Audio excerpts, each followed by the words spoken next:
Have you ever felt that something was watching you from the shadows, waiting to strike when you least expected?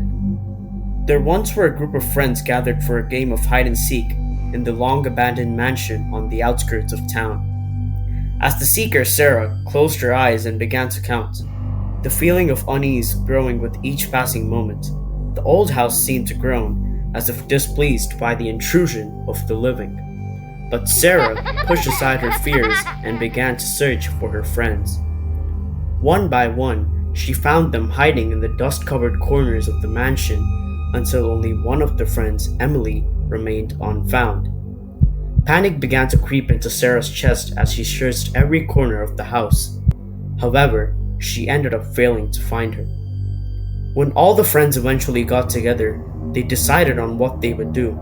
Some of them initially wanted to continue finding her, but the others insisted on giving up and returning home as there was no way they could find her in a dense forest with only the mansion they were in, which was unoccupied.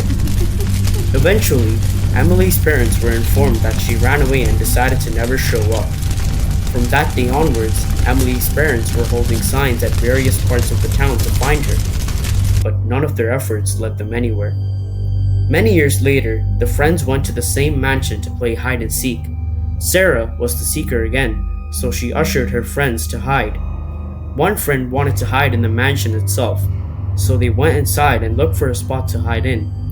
It was then that all the other friends started hearing the bone-chilling screams of their own friend. When they traced their friend to the mansion, they saw that she fell to the ground, her body twitching at an abnormal speed.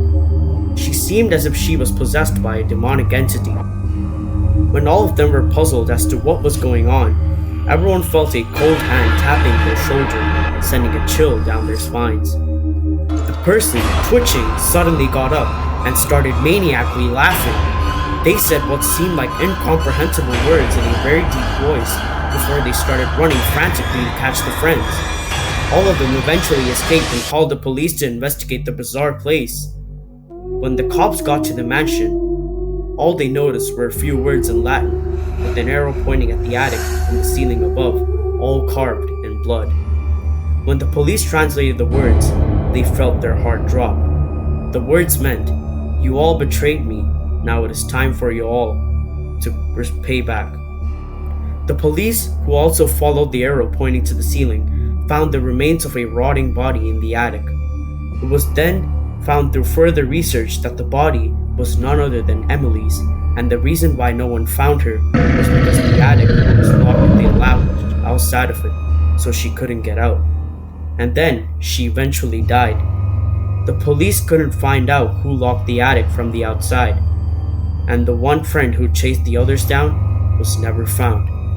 In all honesty, the friends who went there just wished they didn't go there, because they would eventually report to the police of seeing their friend Emily in their dreams, choking their necks until they were almost out of breath before waking up in cold sweat.